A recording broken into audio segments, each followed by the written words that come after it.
todos. Nós temos tradução simultânea, então os que precisarem de fones de ouvido, eu peço ao nosso cerimonial para cuidar disso.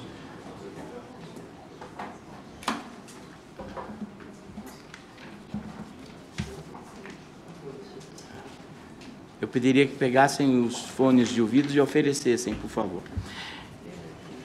Como presidente do Superior Tribunal de Justiça, eu queria agradecer a presença de todas e de todos e dizer que esta é a terceira reunião que nós fazemos com embaixadoras e embaixadores. Fizemos primeiro com a África, depois com a Ásia e o Pacífico e agora com a Europa e América do Norte. Eu tenho certeza que os colegas embaixadores que estão aqui não se sentem nem um pouco desconfortável com a inversão da ordem. Nós começamos com a África, porque nós queríamos exatamente indicar que esta lacuna de cooperação entre o STJ e a Justiça brasileira e a África, à exceção dos países de língua portuguesa, dos lusófonos da África, que é o nosso intento reduzir esta lacuna e ampliar a nossa cooperação com a África. A mesma coisa com... Recording in progress. Or cooperation or small cooperation between the judicial institutions in Brazil and Asian countries and countries in Oceania. And now it's the turn of Europe and North America, and we do have a historic cooperation that goes a long way, judicial cooperation with the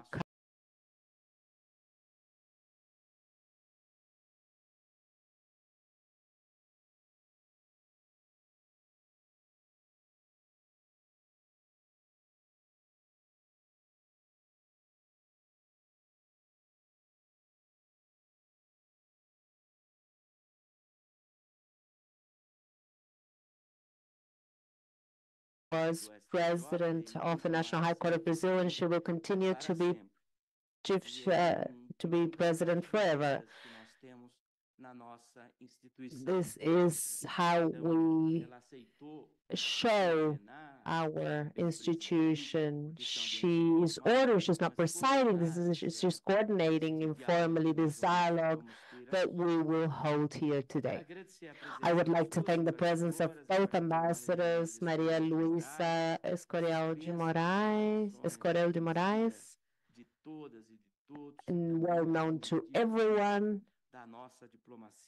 also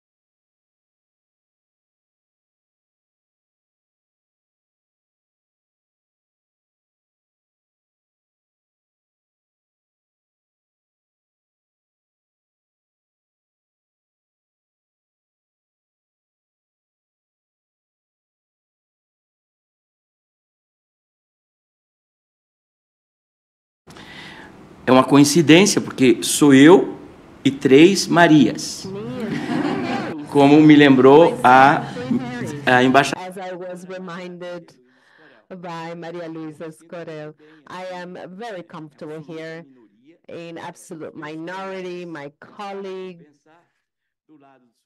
But Minister Luiz Felipe Salomão, our Vice President, is here. And Minister Marco Aurelio Belize, both from Rio de Janeiro, Minister Antonio Carlos from São Paulo, and não faz muito tempo. not that long ago, he arrived from Minas Gerais, Minister Afran. So there is a certain equilibrium, a balance of sorts between diplomats. Among diplomats this morning, we also have a balance, but there is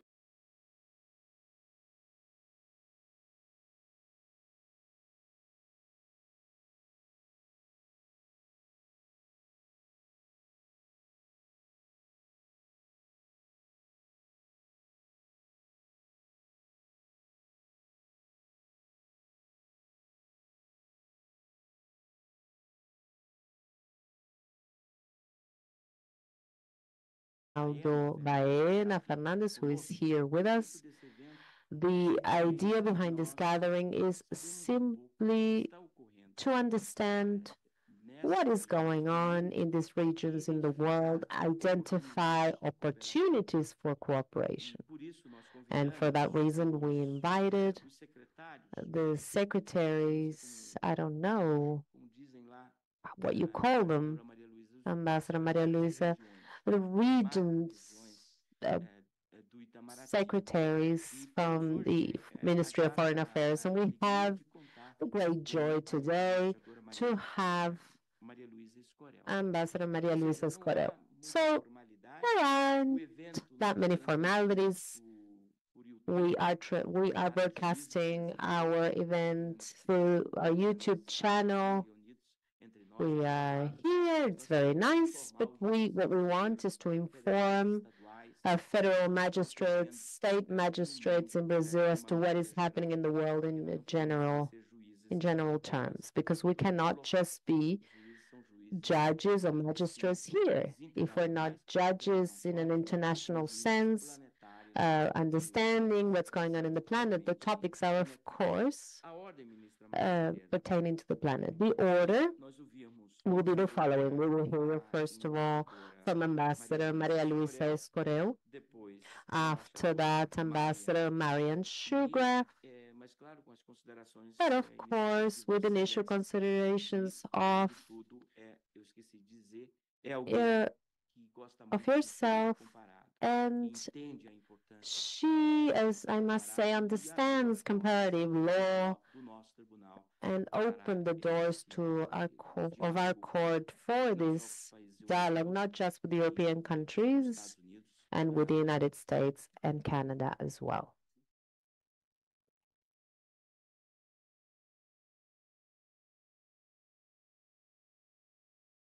Good morning, everyone.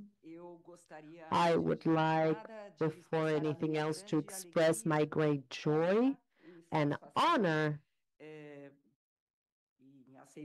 and to accept the invitation, the intimation almost that was presented to me by Minister Benjamin to participate of this event of the National High Court of Brazil, that today devotes itself to the cooperation between Brazil, Europe, and North America.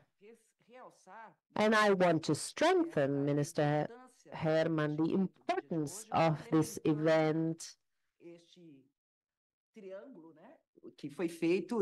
sort of complementing this triangle that we've had with Asia, with Africa, and now Europe and North America.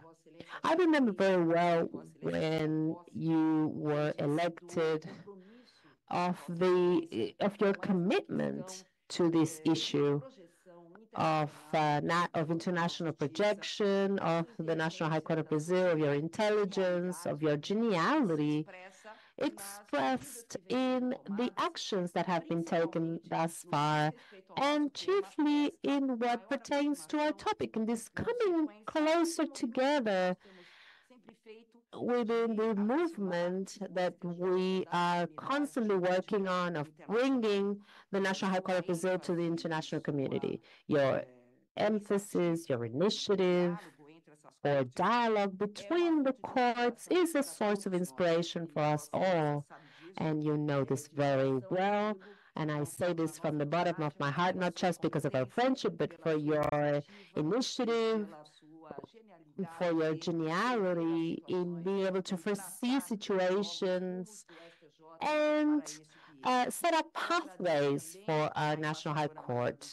I also would like to thank Ambassador Maria Luisa Escorel, Secretary for Europe and North America at the Ministry of Foreign Affairs, who will provide us today a careful analysis on diplomatic relations and the central role of international cooperation in the building of a more just and solidary world. We all know that justice goes beyond borders and that the dialogue between our courts is very valuable to face challenges such as the protection of human rights in our countries.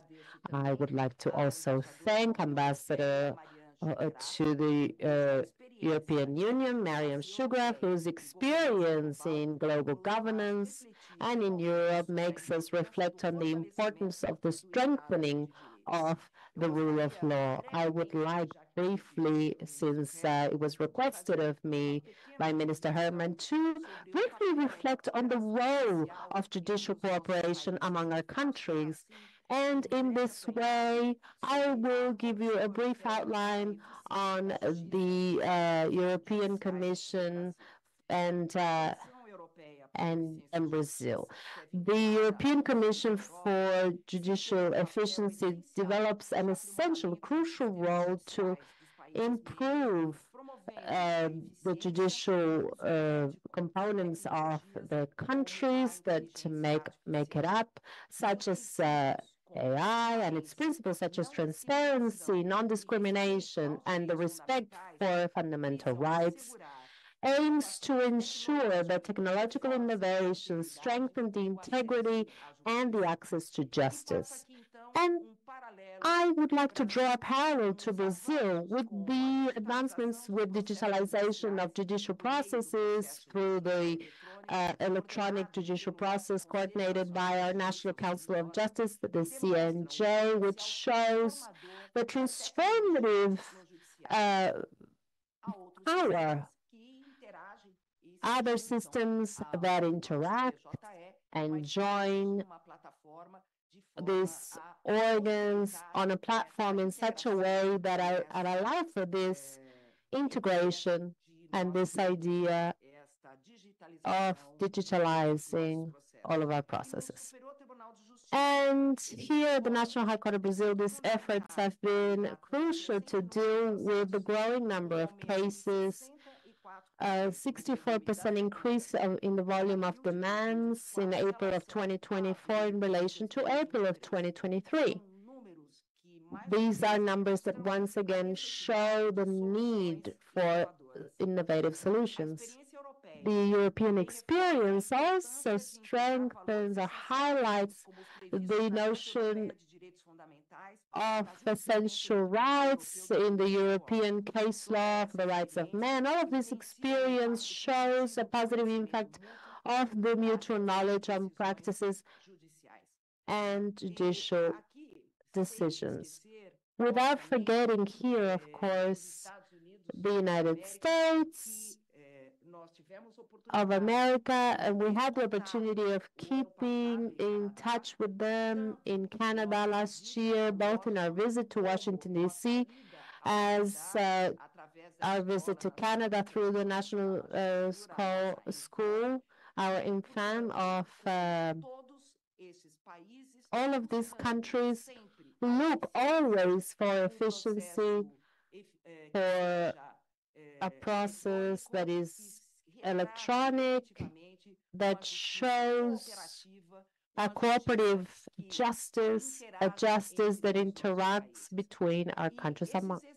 And these examples show the importance of international cooperation and the sharing of good practices to face issues that are complex and challenges that are common to our countries, such as the climate crisis, the loss of biodiversity, organized crime at a transnational level, energetic transition, new technologies, artificial intelligence, including, as I bring here,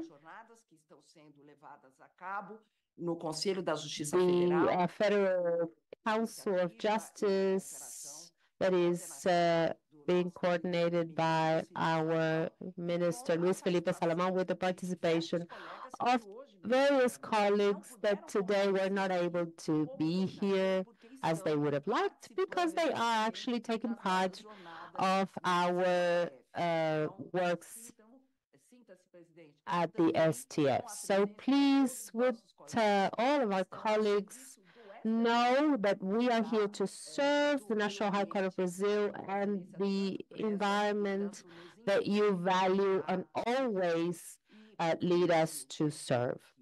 This is why I say that working together, we can build bridges, not just to connect our judicial and diplomatic systems, but also to benefit our societies.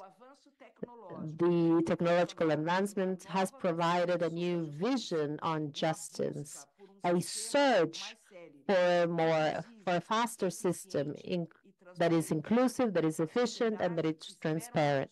Society awaits a justice that uses simple language, allowing for the citizen not just to understand his or her rights, but also to exercise them.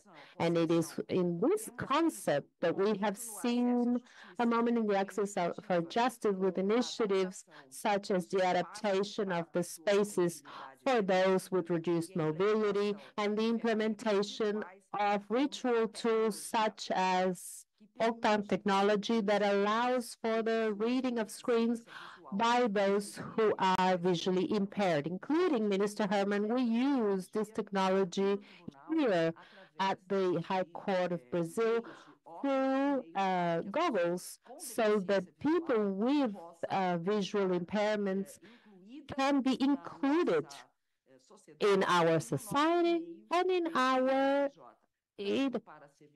court, for those who are part of our staff, for attorneys, for anyone who may have this kind of impairment. I bring to conclude the experience of our virtual attention desk or service desk that you may reach through a call, making it easier for citizens who live far away to access our court. Another example is the program called Humanize, the National High Court of Brazil, which implements actions that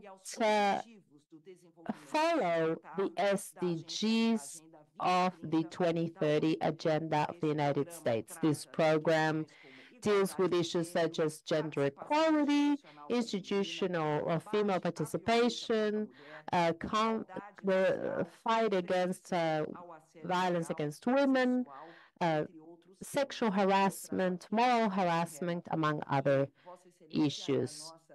You are our witness and a great participant of programs conducted with the embassies that are here present today within our program in this area.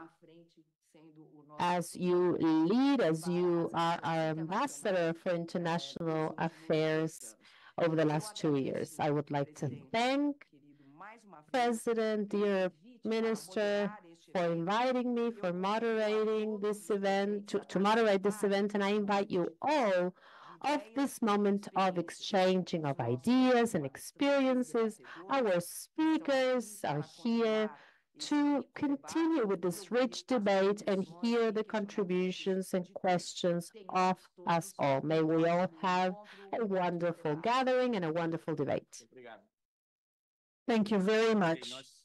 So, we are now highly interested in listening to both ambassadors.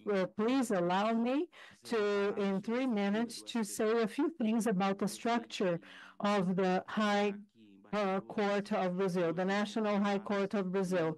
For the ambassadors who are here today and don't know the STJ, we are 33 justices,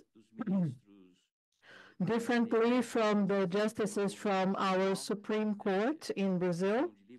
They are chosen by the President of the Republic. Here, the President of the Republic can only choose among three names that before they have been added to a triple list of names. So we, justices, we are not chosen freely by the President of the Republic of Brazil. Among these 33 justices, there are 2 openings, and we have 5 women. 5 women, 5 or 6? 5. Currently, 5 female justices, and only one of them is African American. Our constitutional court has no African Americans, okay? And that is the reality of the judiciary branch in Brazil. Well, in the past, we used to have one. We used to have one African American here. So we have homework to do, right? And our homework here is exactly ours, because choosing the 3 names that are going to be sent to the President of Brazil is done by us. So we have all of the condition, all of the power to transform in a short period of time, within 10 years, the formation of this high court. And this is our commitment of all of us.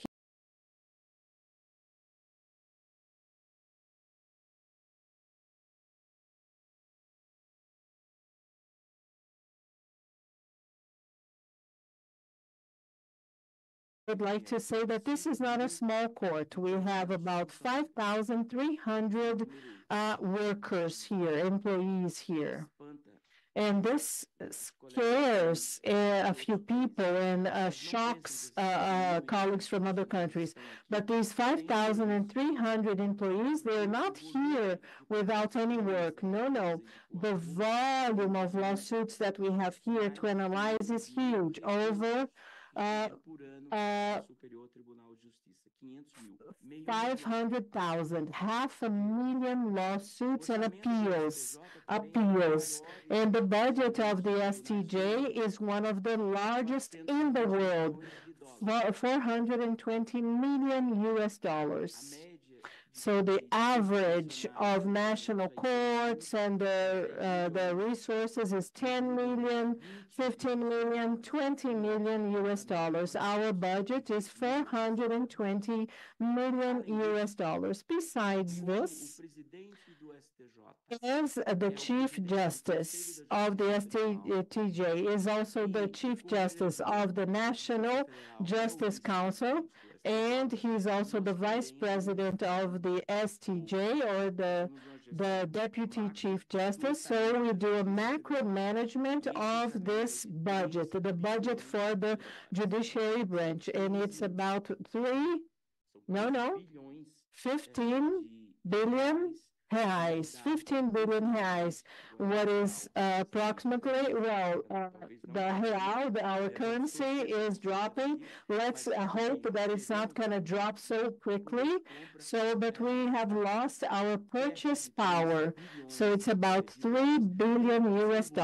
So these volumes of resources show, on one hand, that the judiciary branch receives the attention that lacks in other countries sometimes, but also the responsibilities that we have to render services, the best services we can, because we are a very expensive, expensive organization. Justice Maria Teresa also mentioned, because she speaks very fast, and then she speaks very fast, and then the interpreters, they go crazy. And the interpreters, they suffer with how quick she speaks. With Justice Maria Teresa. But all of us, we are just like Speedy Gonzalez. We are very fast. The STJ is a court that is 100% digitized. We have no papers. The lawsuits, they come to us already 100% digitized, okay? And we can work, and benefits and a bad aspect, and we can work all over Brazil or all over the world, and we have access to all of the lawsuits. So everything that we need to work, we have the virtual offices of the justices, and this has been regulated. It's everything okay. We invest a lot in technology because with $500,000 in resources, we have to invest in technology, right? Human beings won't be able to do this alone of $500,000.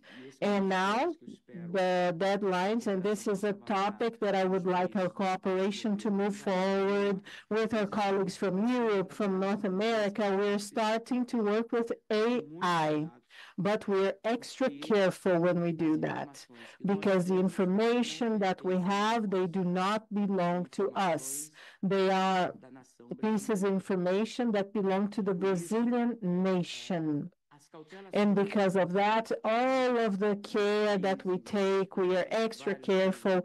The country, several countries around the world, courts such as the STJ. So we have appeal courts, we have state councils. They are investing in this, in AI, and we as well. We have an entire program dedicated to that. We're already using AI for a few things. I can share more examples with you guys later on, but please bear in mind that the judiciary branch cannot be a test lab, cannot be a lab for experimentation, because there are many risks. But we have to deliver justice, and I believe that's it. That in terms of the panorama, this is what I wanted to share with you. And remember that we are carrying out, that we're organizing events with judges, and our organization capacity, we have 340 federal and state judges at this very moment under the coordination of Justice Salomão within the National Justice Council. They are debating deforestation, fires, wildfires, and the climate crisis for 3 days. And this is extraordinary. So we have judges from state courts, federal judges, from every single Brazilian state. Next week, we are going to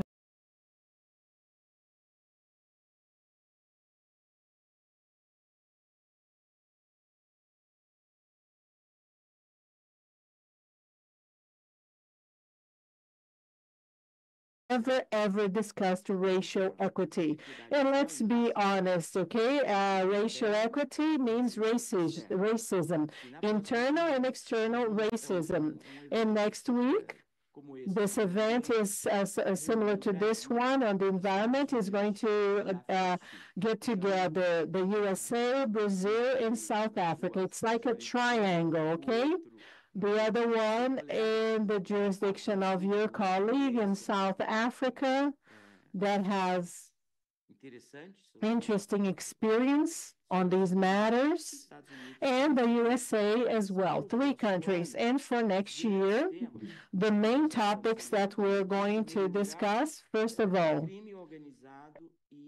organized crime and money laundering, the penal aspect of these topics. And this is extremely important because organized crime is not only a national problem, it is an international problem. It appears all over the world. It has become globalized. Another topic is the environment. We're going to have the climate conference in Belém, in the north of Brazil, and we want to organize a world meeting of Supreme Courts of judges in Belém.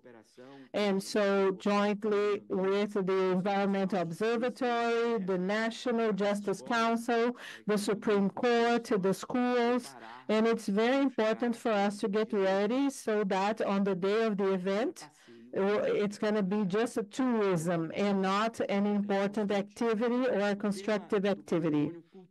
when it comes to world heritage, historical heritage, jointly with UNESCO, we organized an event last year, and with Ambassador Paula and UNESCO, we want to repeat this because this topic is not considered as it should be in Brazil, and we have a lot to learn because historical and cultural heritage, they have a tradition of doing that and protecting this in Europe. Yeah.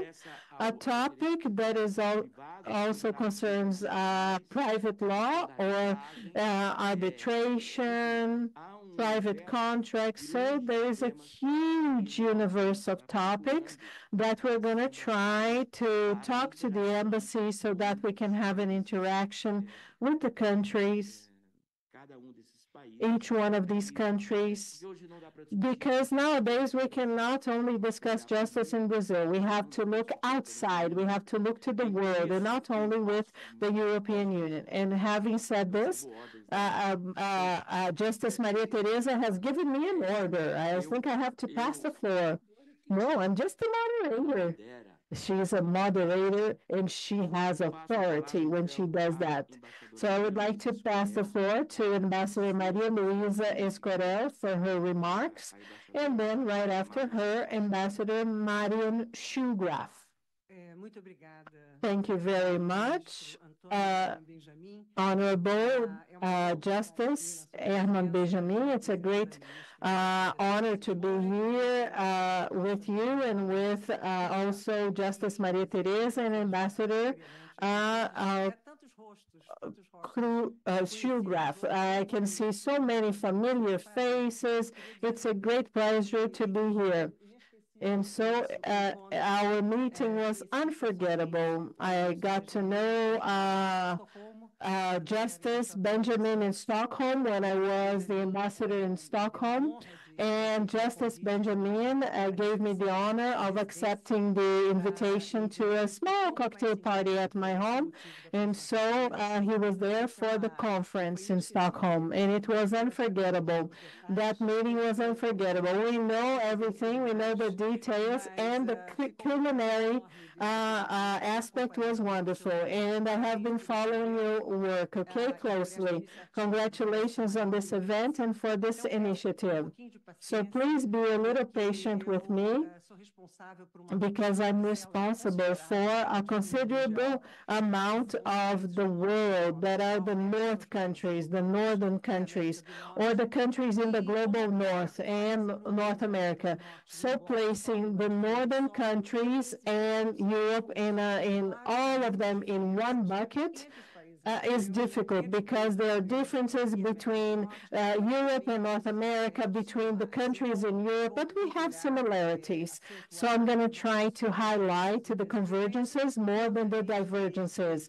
And I'm going to be here willing to answer any questions you may have that you're going to have after my presentation. Since the beginning of this current administration, the Brazilian government, as you all know, has been dedicating itself to rebuilding bridges and to reboosting relationships between Brazil and Europe, Brazil and North America. We're talking about historical and cultural connections that are extremely dense, and the pillars, they started being built over a century ago, and in some cases over 1 century ago, sometimes 2 centuries. This year we celebrated the bicentennial with our relationships with the USA. Next year we're going to celebrate our bicentennial with France, with Portugal. We are celebrating the 150 years of the Italian immigration. So it is a very important relationships. And this construction process and exchange helped me to shape what Brazil is nowadays, not only in terms of ethnicity, economic aspects, social aspects, but when it comes to customs, mindset, and aspirations. So we have many values and many principles that unite us. Defending democracy, multilateralism, the promotion of human rights, and also the promotion of sustainable development, they are common goals that we have. But this does not mean that we're always going to have the same perspectives and that we cannot disagree on certain topics. But we start from an ethical basis or foundation that is common to all of us, which facilitates the exchange of things in the economic arena, in the diplomatic arena. When it comes to the economic arena, our main trade partners can be found in North America and in Europe. In 2023, we were able to count six European countries: Germany, the Netherlands, Spain, Italy, Belgium, besides the USA and Canada, among the 20th greatest trade partners that Brazil has, okay? The exchanges with these countries, they reached in that year, last year, $154.4 billion. That is 26.6% of our foreign trade, in Brazil. The European Union, with 92 billion US dollars, occupied once again the second place in the statistics, in the trade statistics with Brazil. In 2022, 8 among the 10 greatest foreign investors in Brazil, they were European countries and North American countries. Only the USA responded for 29%, almost 30% of the investment stock here in Brazil, direct investments. Adding the 7 countries in Europe, Spain, the Netherlands, France, Germany, Belgium, and Switzerland to the USA, we reached the amazing number of 476 billion US dollars, and this is equivalent to 70% of our direct foreign investments in Brazil. This is extremely significant. This highlighted role in our trade balance can be impacted and suffer losses because of the paralysis of the World Trade Organization and also the increase of protectionism. Instead of boosting competition among the companies because of the tariff regimes, and instead of doing that, we should invest more in free trade, updating its principles, making it converge with the main objective of promoting sustainable development. This is the guidance of the Brazilian government. This is the guidance that the Brazilian government has been giving to its negotiations with its trade agreement with its northern partners. The Mercosur European Union agreement may be the most important of them, that is going to achieve 780 million people. When we consider the economic and populational dimensions involved, has been being negotiated for over 20 years. We're almost concluding these negotiations, and we're going to present to our countries a result that is going to ensure concrete gains for both sides, besides being an indiscussable improvement for the European Union, for Mercosur. We're going to have more trade, more cooperation. Our peoples are going to benefit from that, and also investing in our sustainable development. Brazil has the sincere desire to continue deepening with its European and North American partners, a relationship that is economic, trade, based on the equality of opportunities, on technological cooperation, and on the capacity building of our personnel. Agreements such as Mercosur in Europe, they are essential so that we can consolidate this option and make the trade disputes go far away from us because they are destructive. Dear justices, ladies and gentlemen, within the political arena, the reconstruction and the intensification of our connections are being reflected in an intense agenda of visits and high-level meetings. Just in the area of the European Secretariat of America and North America that I have the pleasure of presiding, we had 2 presidential trips done and received, aside from many meetings in multilateral fora and phone calls with the President of the Republic and the Ministry of Foreign Affairs with their homologues. We also have a political consultation and connections devoted to common interest issues. More than 30 meetings all up were done from January of last year so far. The activities of the G20 also offered an opportunity for many European delegations and North American delegations to come to Brazil. And here I would like to make an aside. The next event on combat to racism and racial equality and the defense of racial equality with the United States of America, South Africa, and Brazil is in the spirit of the G20. I don't know if you had this present, but I think it's an important detail to be highlighted. So all the best for that event. 7 out of the 21 members of the G20 are from within Europe and North America. 4 of the invited states by the G20 presidency are also European: Spain, Norway, Portugal, and the Holy Vatican. This is the importance of those partners for our country. Dear Justice, ladies and gentlemen, the emergence of new global centers of power from the end of the 20th century, as the weakening of traditional centers led to the destabilization of the international order post-Cold War, and it makes necessary for new structures of global governance to emerge. This scenario, aside from making difficult the kind of fixing that is needed to face challenges at a global level, such as climate change, hunger, poverty, inequalities, and possible impacts of artificial intelligence, everything that was already mentioned, competes for the multiplication of conflicts threatening to re-edit the division of the world that took place during the Cold War. The banalization of the use of force is particularly worrisome because it doesn't just lead to deterioration of relations among countries, but it also corrodes international law. It violates the Geneva Convention, and it attacks the human dignity, which is the main principle of law.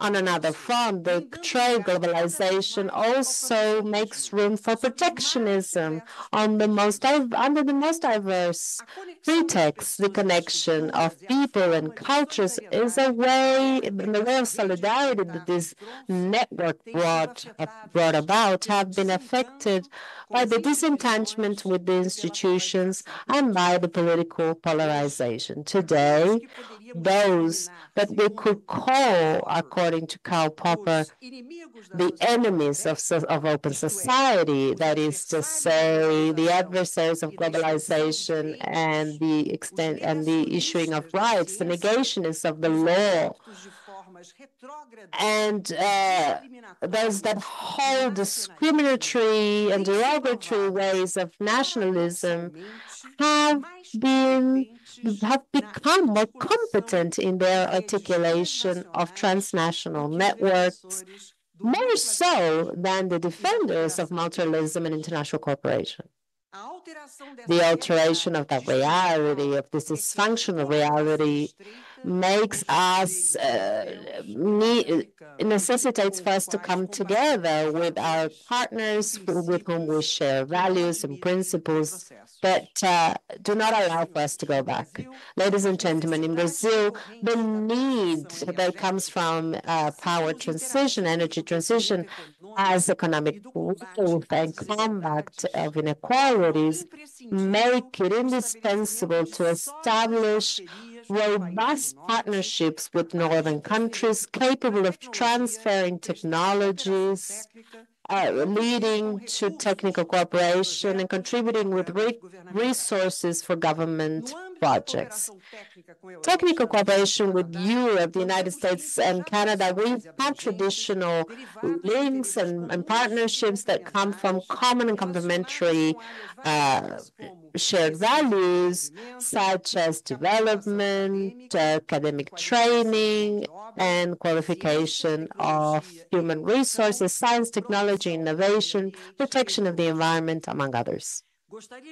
I would like to highlight as a model of successful cooperation between Brazil and the countries under my secretariat, the Amazon Fund, founded in 2008, representing the largest initiative to reduce emissions from deforestation and forest degradation in the world. This fund is an example because it shows how climate financing destined to the southern countries can make a difference in global efforts to reduce gases for a cooperation on sustainability of the forest bio. The involvement of the communities and the Amazon governments in the projects ensures that they see the needs and the perspectives of those that live in the region, adding social concerns and economic concerns to those of environmental preservation. And here may I remind you of your presentation at the time of the Amazon Summit, when you carried a careful analog of the ATCO, remembering that in 1972, when that agreement was conducted, the human dimension was not present. So the social pillar of sustainable development was not a part at that time, and how that evolved from 1992 of our great conference.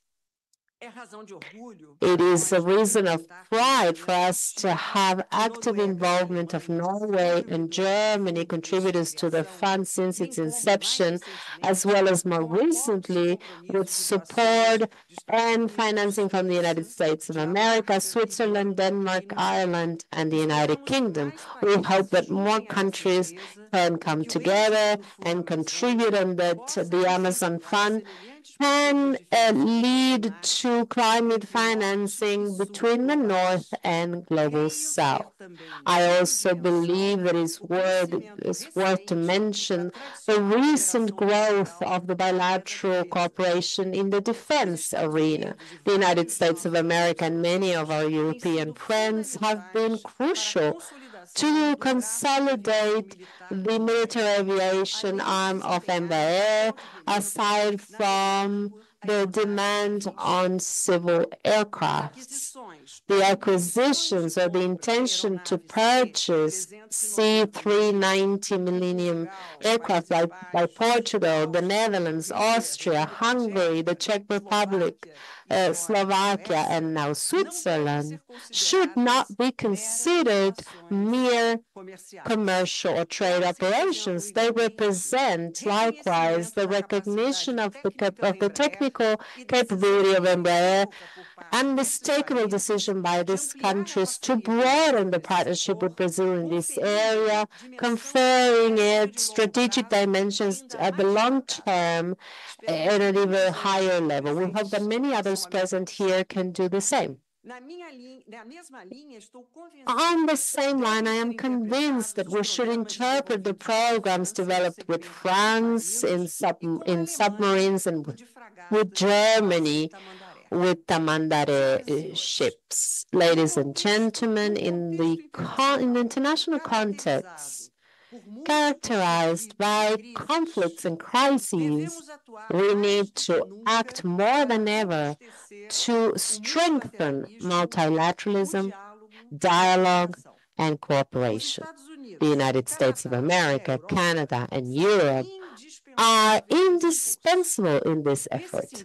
In this sense, we have invested in the largest coordination with these partners and international funds on human rights, the environment, and energy.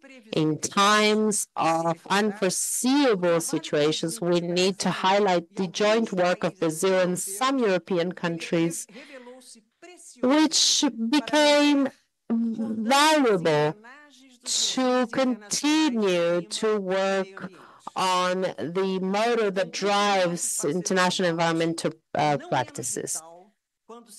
When we have the urgent reform of the institution of global governance present, our positions don't always converge, which reflects a certain disparity in terms of vision and perspectives. But it does not stop us from our appreciation for a dialogue that is open and constant, and to continue to be ambitious and have the ability to dare. Ladies and gentlemen, Brazil came back to the international scene. It was received with enthusiasm by other partners and countries, and it has been rigorous in the defense of its interest and aims of development aims on the Charter of the United States and of the United Nations, and international law. We wish to continue to contribute with countries of the North to have the means and strengthen the instruments that can allow our external policy, our foreign policy, to contribute to the development that is sustainable, socioeconomic in Brazil, and the well-being of the Brazilian society, aside from promoting peace and international safety and helping to build a global order that is more just, more equitable, and more solidary. Thank you very much.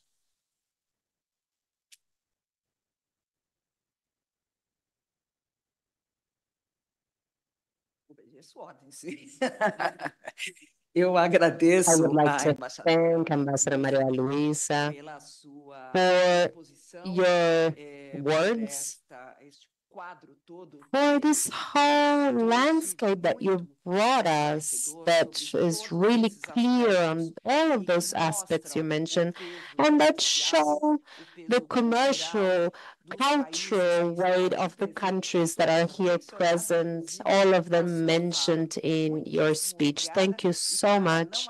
And so as to not to be late, I will now hand over to Ambassador Marian Shugraf. But first, I'd like to greet and mention the presence among us of Justice Benedito and Justice Rogel, who have joined us here. Ambassador Shugraf. Honorable President Benjamin, Honorable Judge Maria Teresa de Assis Moura, dear Ambassador Maria Luisa Escurel, estimados ministros, esteemed colleagues and distinguished guests. As my speech is in English, I will talk in English. I'm sorry.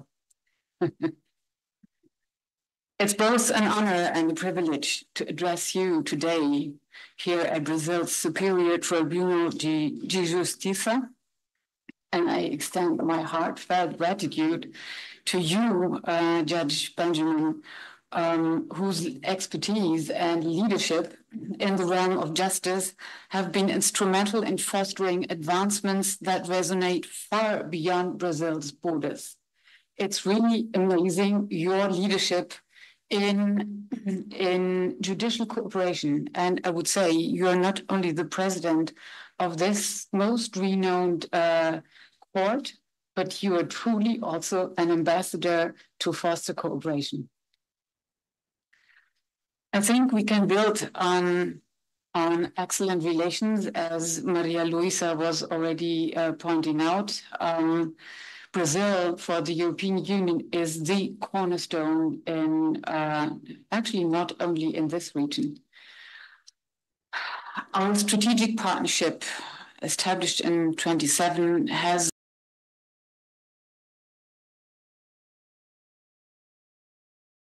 So since President Lula's return to office in January last year, our bilateral relations have really reached unprecedented levels.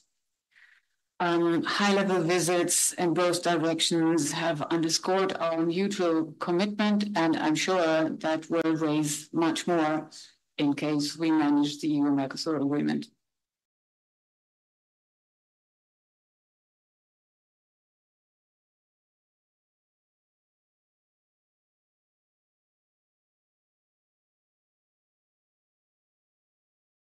That has been a truly rewarding experience. So congratulations for this.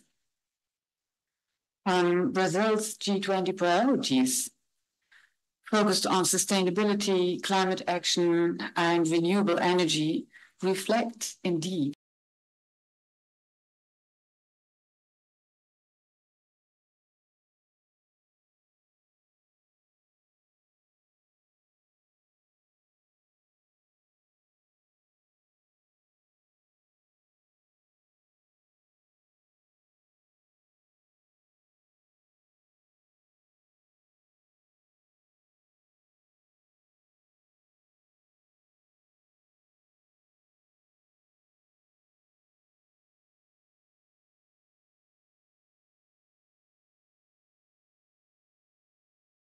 and with this, the EU is the largest global donor for this. So this equitable development in the world is really a key shared goal. Looking ahead, 2025 will be a landmark year, with Brazil hosting the COP30 in Belém. This event offers Brazil a unique platform to lead global climate discussions. And I'm very happy to hear that this includes not only the executive, but also the legislative branch. And we stand ready to support your commitment and goals in that event of global leadership fully with all sectors.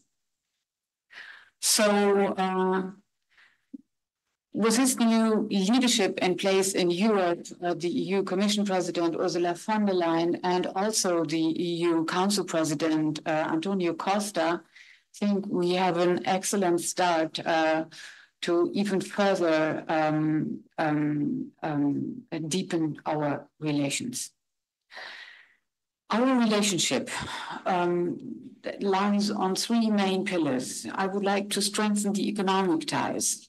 So as it has been mentioned, EU is the second largest trading partner, but more relevant, I think, in this context here is the fact that the EU is by far the top foreign investor, accounting for 40% of foreign direct investment in Brazil.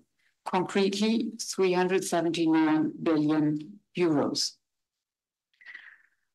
So European companies play a pivotal role in Brazil's energy transition, especially wind and solar.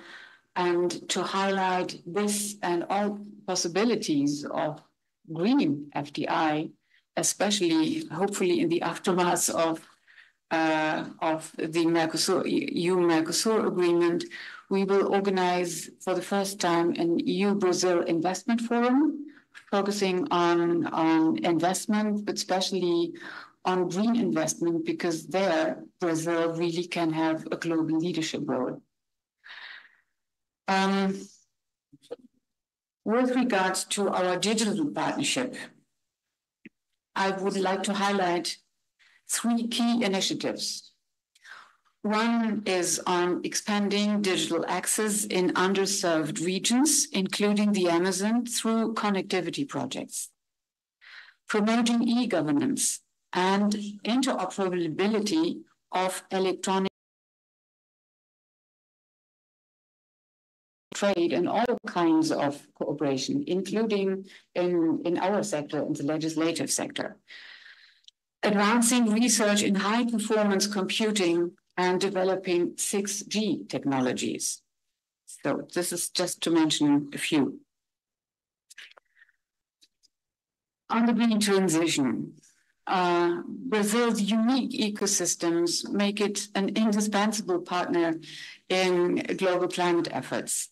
The EU really applauds President Lula's administration for its commitment to curbing deforestation and implementing the emissions trading system.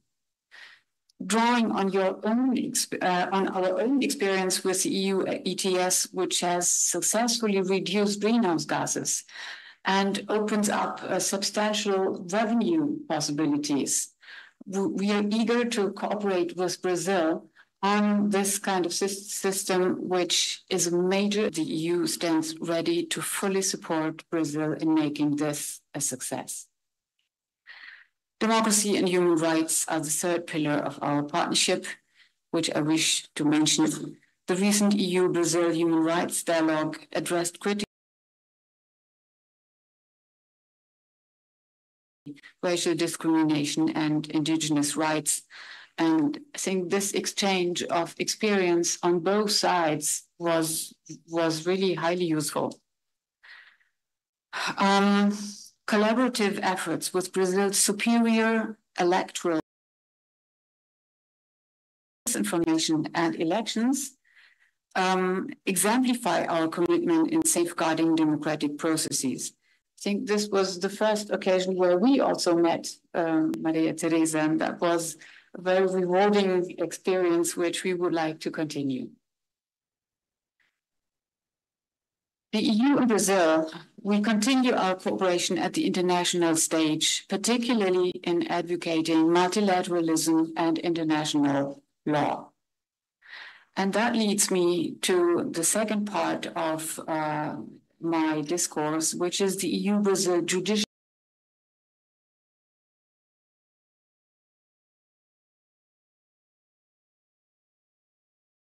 to the ones mentioned with the Superior Electoral Tribunal on fake news and elections. We work with the Comissão Nacional de Juristas on e-justice, with the National Association of Magistrates on the promotion of women in the judiciary. I think that's also a good topic. I was very pleased that the EU could promote a trip of several STJ judges last year, including you, President, to visit the European Court of Justice and the European Court of Human Rights in Luxembourg and Strasbourg, respectively. And we will certainly continue to foster the possible areas of cooperation outlined on that occasion, but even go beyond. And the topics identified for this cooperation were environmental law, consumer protection, artificial intelligence, and data protection, which are really increasingly relevant for our relations overall. On data protection, the EU and Brazil are like-minded partners, and not only in that bilateral digital dialogue what we have, but these legislations we have are rooted in the fundamental right to privacy, facilitating data flows and cooperation across numerous sectors. As a result of regular exchanges, we very much welcome that Brazil has decided to inspire its data protection legislation on the EU model, and indeed it has very practically facilitated our trade. When I listen to companies and legislators, they tell me it was a great facilitator to augment our trade. So let's continue that way. Also on this adoption of adequacy decisions, we are about to pave the way for a mutual adequacy arrangement that would create an area of free trade and safe data flows between the EU and Brazil. And I'm pleased to report that adequacy talks between the EU and Brazil are progressing well, and we are optimistic about concluding them in the coming months. I'm really keen to know what what purpose your napkin is serving to. And this adequacy agreement would present an extraordinary opportunity to integrate our markets, encompassing nearly 700 million consumers. So, moreover, it will facilitate crucial exchanges in research, fostering innovation that relieves heavily the big data flows. And our conversion will also be a catalyst for cooperation in judicial and law enforcement matters, which is obvious. So, by strengthening EU member states and Brazil will be better equipped to combat crime through enhanced cooperation with Eurojust and Europol. Which brings me to the judicial cooperation in criminal matters. The EU Commission has been mandated to negotiate international agreements between the EU and Brazil for cooperation between Europol and Eurojust. And I'm delighted to announce that negotiations for the Europol agreement have successfully concluded. During her visit in October to Brasilia, EU Commissioner for Home Affairs, Ylva Johansson, exchanged the initial version of the agreement with Minister Lewandowski. And we expect the agreement to be fully signed, hopefully on our summit early next year. Once ratified, this will usher in a closer law enforcement operational cooperation in fighting international organized crime, money laundering, and human trafficking. The EU would like to maintain this momentum with Brazil to proceed also with the negotiations for an international agreement on cooperation with Eurojust for judicial cooperation. While Eurojust has already supported several investigations involving Brazil, an international agreement would elevate this cooperation to new heights, particularly in the exchange of personal data, which is key in future cooperation in all areas, actually.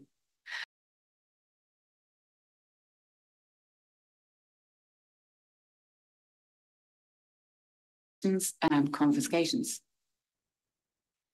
Legislação de aplicação da lei robustas, mas também de convicções e de confiscos. O Conselho which opens new avenues for closer cooperation in combating cybercrime and organized crime. Furthermore, Brazil's observer status in the Consultative Committee to Convention 108 provides a unique forum for exchange and cooperation centered on data protection.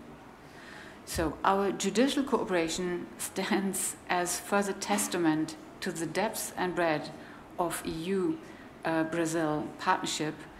And I really would like to thank you again for your leadership and your accomplishments here in the courts with regard to digitized courts. I think many courts in Europe would envy the level of digitization here, your use of artificial intelligence in the organization and proceedings of the courts, and also your efforts on inclusion. But I particularly cherish and appreciate the leadership of the judiciary here in international outreach. This is more than welcome. So I very much look forward to our cooperation in this regard in the future, and I would like to thank you all for your patience and interest. Thank you.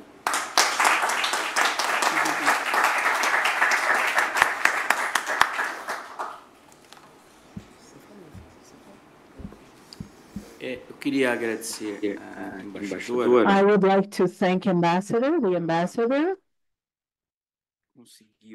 because in a few minutes she was able to complement what Ambassador Maria Luísa Escorel said, and she was able to show that, to show the robustness of the cooperation between Brazil and the European Union, and I'm going to call it the expanded European space, not only in Europe, but the expanded European arena and in North America. And for us at the STJ, this cooperation is essential.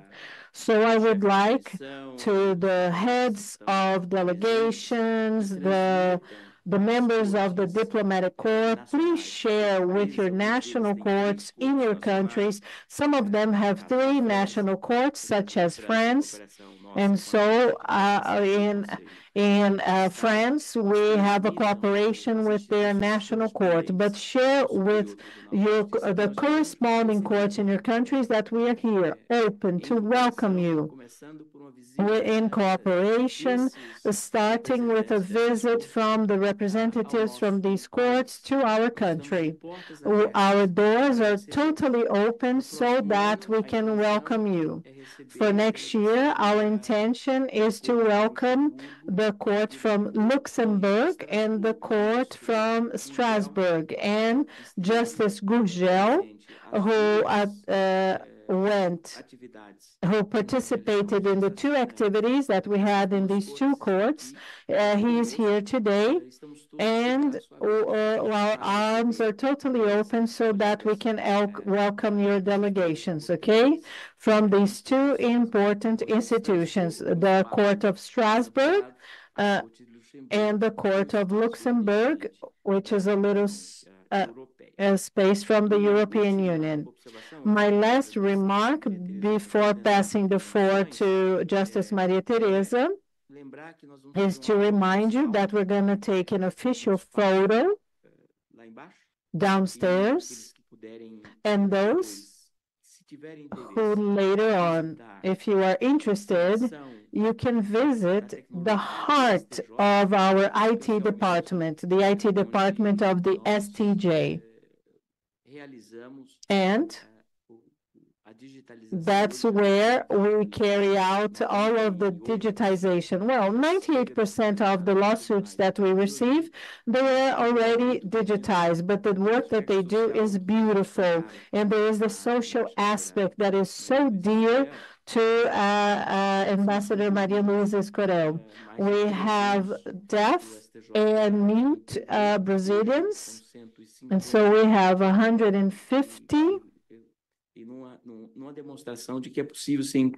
And it is possible to be inclusive and also to share benefits for them and for us, for the institution itself. Our contact information is Justice Arnaldo Baena Fernandes. He thought he was going to leave Rome and get here in time, and he thought he was going to have 2 sabbatical years, and he cannot sleep because he has been working Saturdays, Sundays, national holidays, on national holidays.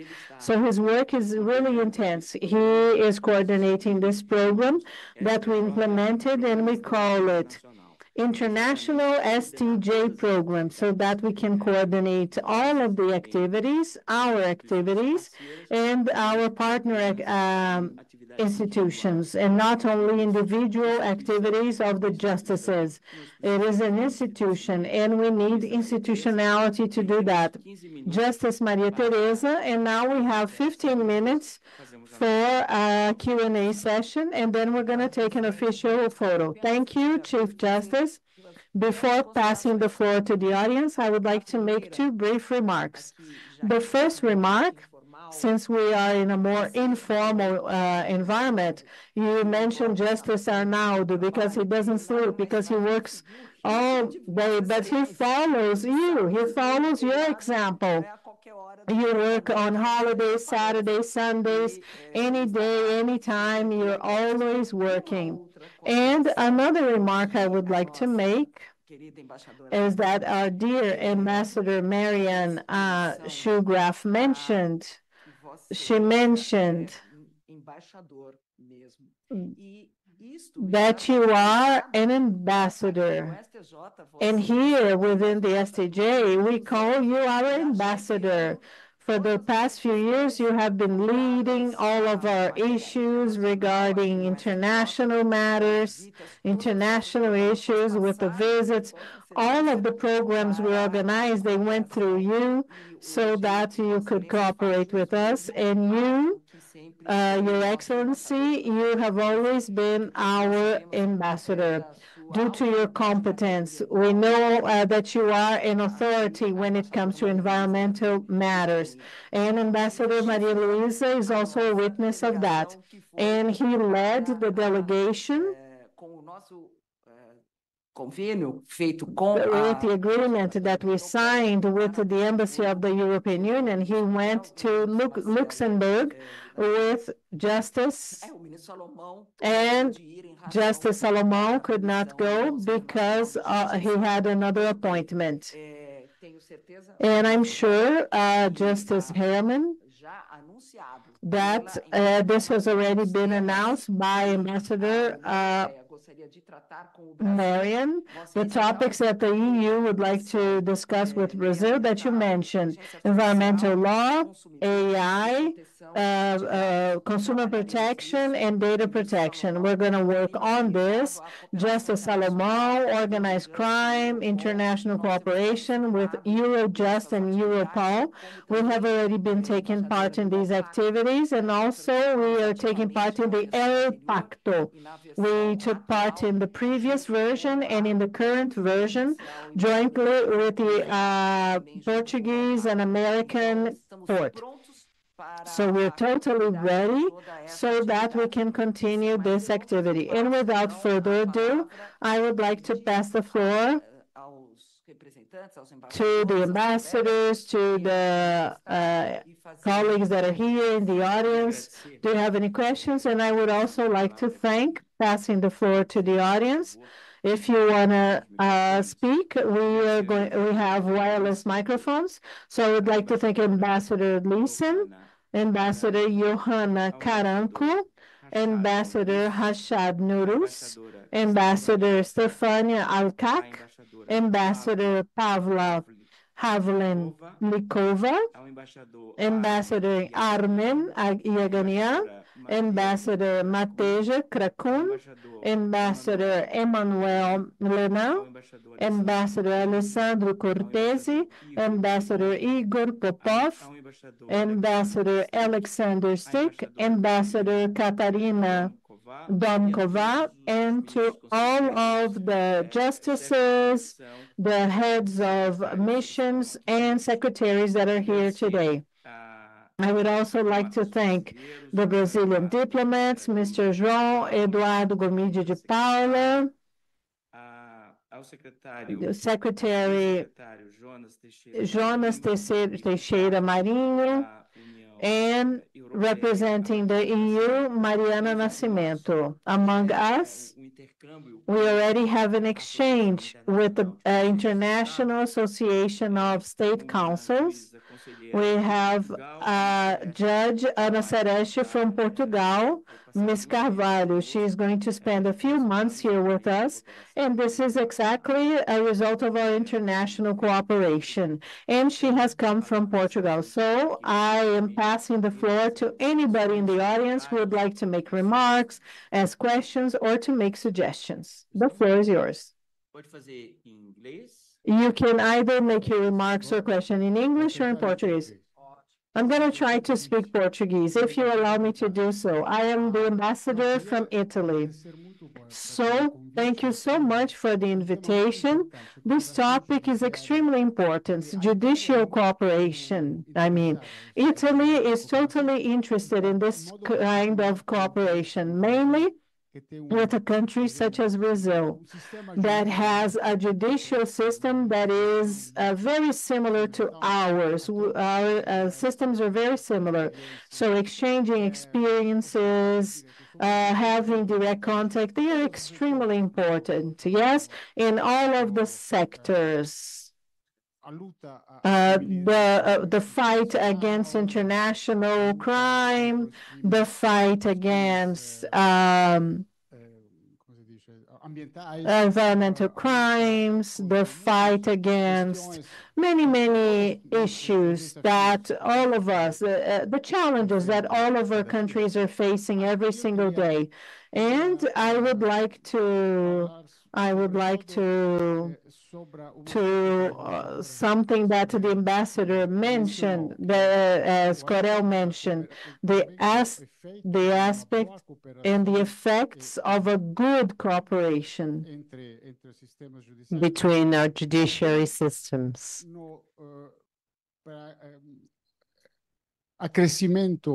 Also, the investments and the commercial trade, I think this is all very important. Italian entrepreneurs are very active in Brazil. 40 billion investments over the last 4 years, a commercial trade of almost $10 billion, $40 billion. Also, and I'd like to make a point, we have descendants here in Brazil from Italian ancestry. Brazil is a country that has judicial certainty, safety, judicial safety. And that's very important because an entrepreneur, a business person, if they have safety, judicial safety in their investments, they're even more encouraged to continue to invest. The beginning of the interaction can help uniform and standardize, because the Brazilian investor knows very well the Italian judicial system, but not so well the Brazilian judicial system. So these systems are close, and that helps, certainly. I think it's very important that every judicial system has to face and to ensure, to guarantee, because to have good relationships among countries, you need to have the political side and also the economic side. So it's just an observation, not a question. We need to encourage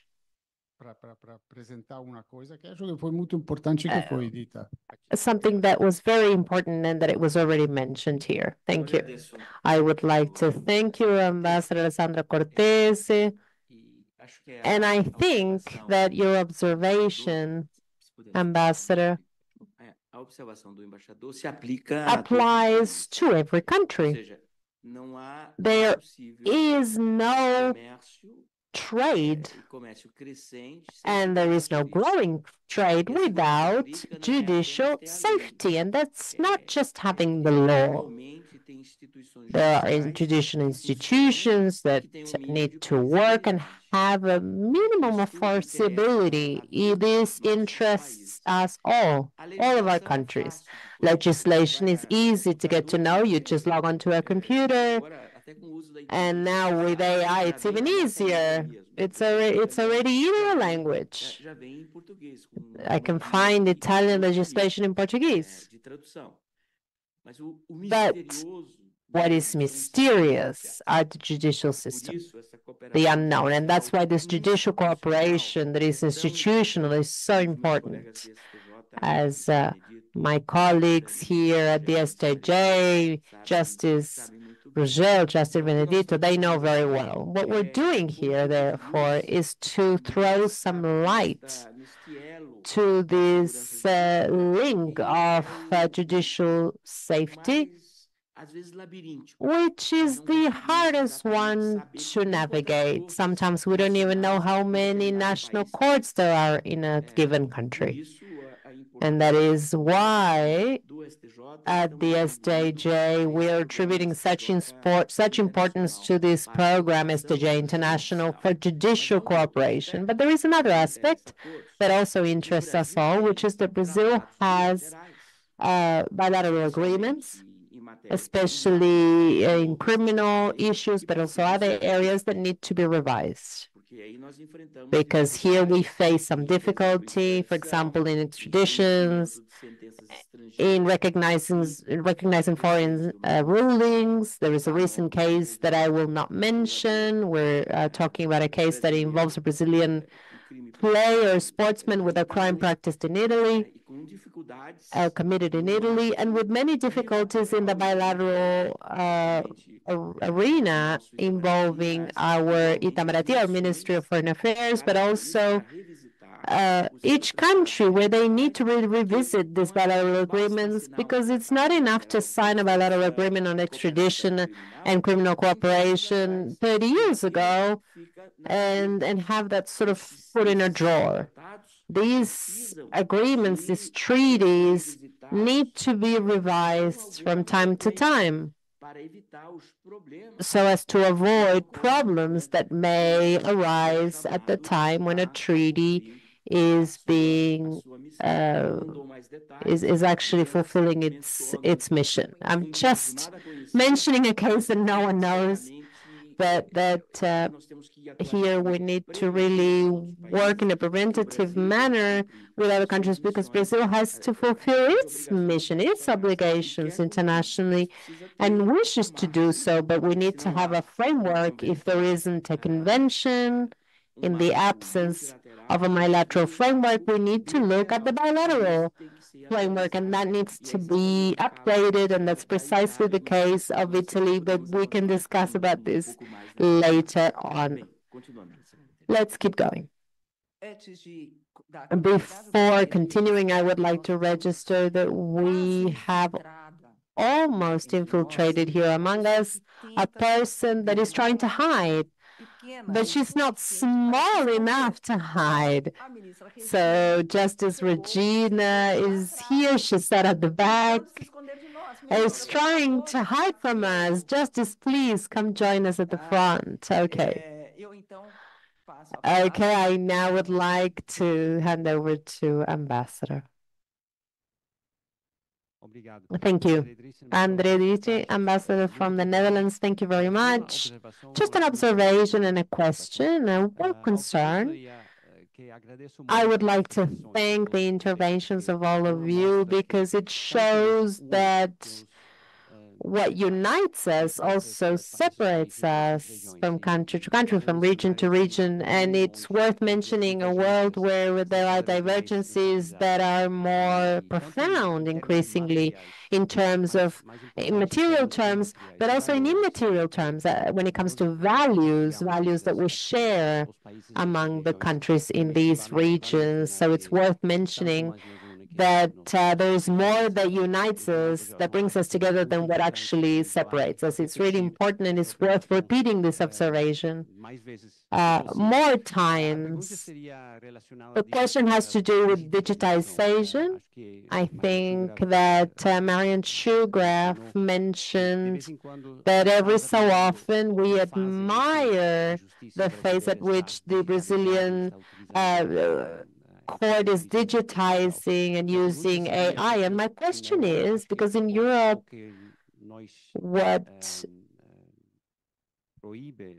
what prevents us or makes it difficult for us to give steps in this direction is the laws for privacy and information, data information. I hope that Brazil has found the key to this and the answer, the magic response. So my question is, in your conversations between the judicial sectors in both regions, what is the difference in terms of thoughts on data protection and the use of AI, and why has Brazil given such large steps and we are so far behind? Thank you. Excellent question. If you'll allow me, I would ask Justice Janelena, who is another member of our court, and she's a specialist in comparative law. Her presence here is very much appreciated. I know she wanted to be discreet and stay at the back, but she can't. She can't actually be discreet. I would like to thank Ambassador Dressen. And first of all, we have judicial systems that are quite similar. The dialogue is it flows in that way, but sometimes the practice is different. So, for example, in Germany, I see Emil is here. Yeah. In Germany, you cannot identify in a newspaper the name of the detained. In Brazil and Latin America, that doesn't happen. So there are different levels of the application or organization of the system itself, of the justice system itself. But none of that prevents us from using technology, because if it did, our banking systems would not be so far ahead in their use of technology. And it's not just in Brazil, right? Because of the inflation that the banking system sort of went into the use of technology in a forced manner, faced with the hyperinflation crisis. So there is no way for us to have the same treatment because the cultural experiences are different. Having said that, the use of technology is different. With AI, we have to be even more careful, because it's not just about using AI carefully so as not to replace the judge, but also to not allow that for us to become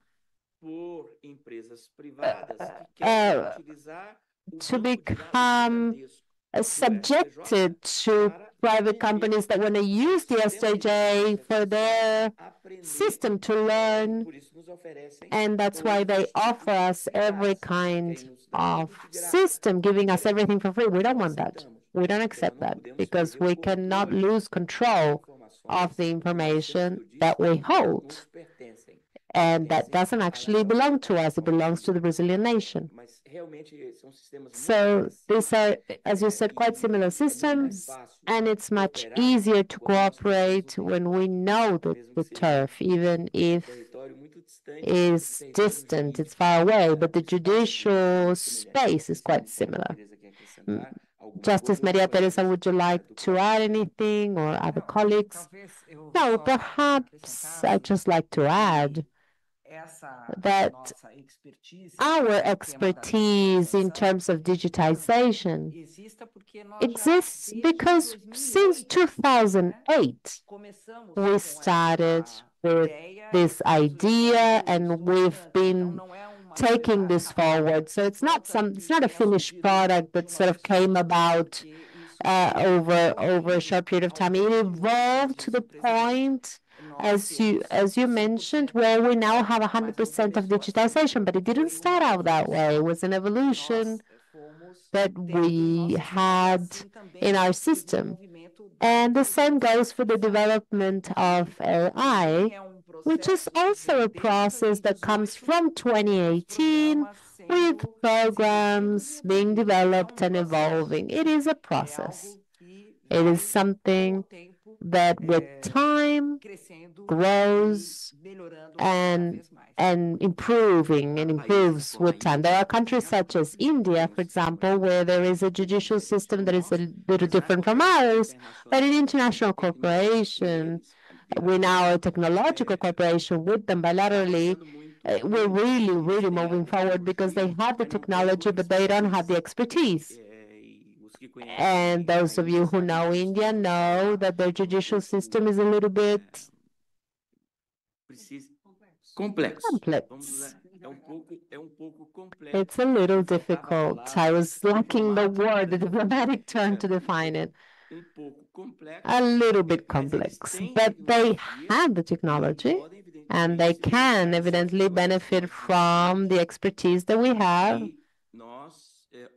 and that we offer at no charge. We don't we do not receive payment for this. Minister Regina, other justices present here, would you like to make an observation? Justice Rogel is with open arms willing to receive the missions from other countries of the European space and of North America as well. And if there is any other intervention, we welcome it. We welcome it. If not, we will close by thanking you all. We will send you the video later on.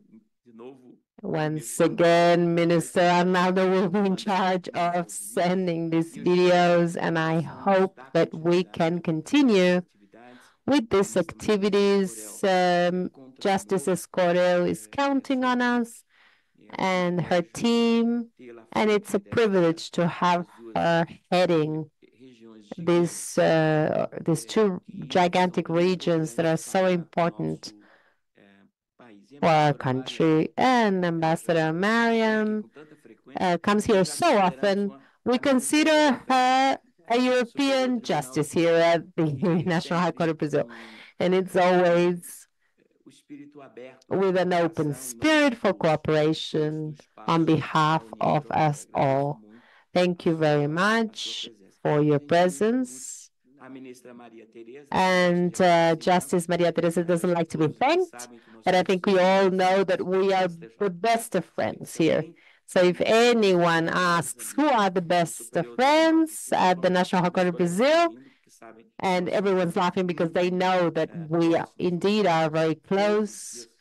We talk sometimes more than once daily, and that's wonderful, and also with our extraordinary colleagues who are dear friends as well. I'd like to thank our staff who helped greatly in the organization, and the Justice Arnaldo Baiana, who thought he was coming from Rome, and he would have the Dolce Vita here, and it didn't work out that way. He is deeply, I wouldn't say sad, because he's very happy with the work he's doing, but he's surprised with the workload. Thank you very much. You could give him a little time off, right? Yes, but he's used to it now, so let's leave it at that. He doesn't complain, at least not publicly. Thank you very much, everyone.